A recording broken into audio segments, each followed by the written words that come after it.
కర్ణాటకలో two wheeler టాక్సీపై నిషేధం విధించింది అక్కడి high court. Ola, Rapido, Uber two వీలర్ల సేవలను 6 వారాలు నిషేధించింది. సాధారణ టూ వీలర్స్గా అనుమతి తీసుకుని కమర్షియల్గా తిరగడంపై ప్రభుత్వమే అభ్యంతరాలు వ్యక్తం చేసింది. ప్రభుత్వ వాదనలతో ఏకీభవించి ఆ సర్వీసులపై బ్యాన్ విధించిందని హైకోర్టు ఇప్పటికే తెలిపింది.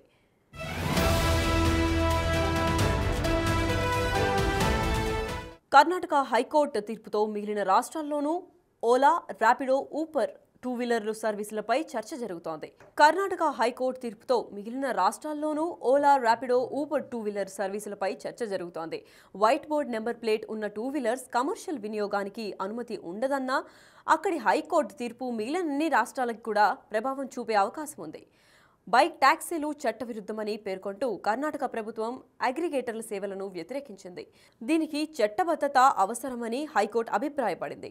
టూ వీలర్లను రవాణా వాహనాలుగా గుర్తించాలని, వాటికి కాంట్రాక్ట్ క్యారియర్లుగా పర్మిషన్లు ఇవ్వాలని తాము రవాణా శాఖను ఆదేశించలేమని హైకోర్టు స్పష్టం చేసింది. దీనికి సరైన చట్టం అవసరమని కర్ణాటక హైకోర్టు న్యాయమూర్తి జస్టిస్ బిఎం శ్యాంప్రసాద్ స్పష్టం చేశారు.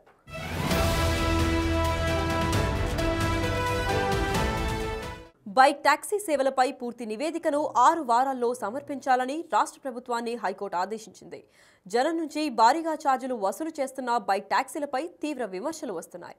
తక్కువ దూరానికే ఎక్కువ ఛార్జ్ తీసుకుంటున్నారని జనం గగ్గోలు పెడుతున్నారు. ఈ నేపథ్యంలోనే కర్ణాటక ప్రభుత్వం కూడా సీరియస్గా స్పందించింది. ఈ క్రమంలోనే మోటార్ వాహనాల చట్టం 1988లోని సెక్షన్ 93ని కఠినంగా అమలు చేయాలని నిర్ణయించింది. అప్పటి వరకు బైక్ టాక్సీలపై నిషేధం అమల్లోకి ఉంటుందని ప్రభుత్వ వర్గాలు స్పష్టం చేశాయి.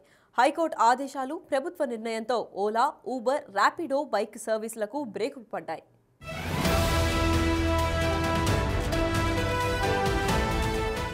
మరోవైపు బైక్ టాక్సీ కంపెనీలు తమను రవాణా సేవలు సంస్థలుగా పరిగణించి లైసెన్సులు ఇవ్వాలని ఇంప్లీడ్ పిటిషన్ దాఖలు చేశాయి. వాటిని హైకోర్టు తిరస్కరించింది.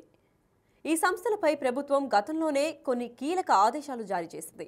ప్రభుత్వ నిబంధనల ప్రకారం ఆటోలకు మొదటి 2 కిలోమీటర్లు 30 రూపాయలు, ఆ తర్వాత ప్రతి కిలోమీటర్కు 15 రూపాయలు ఛార్జీ ఉండాలి.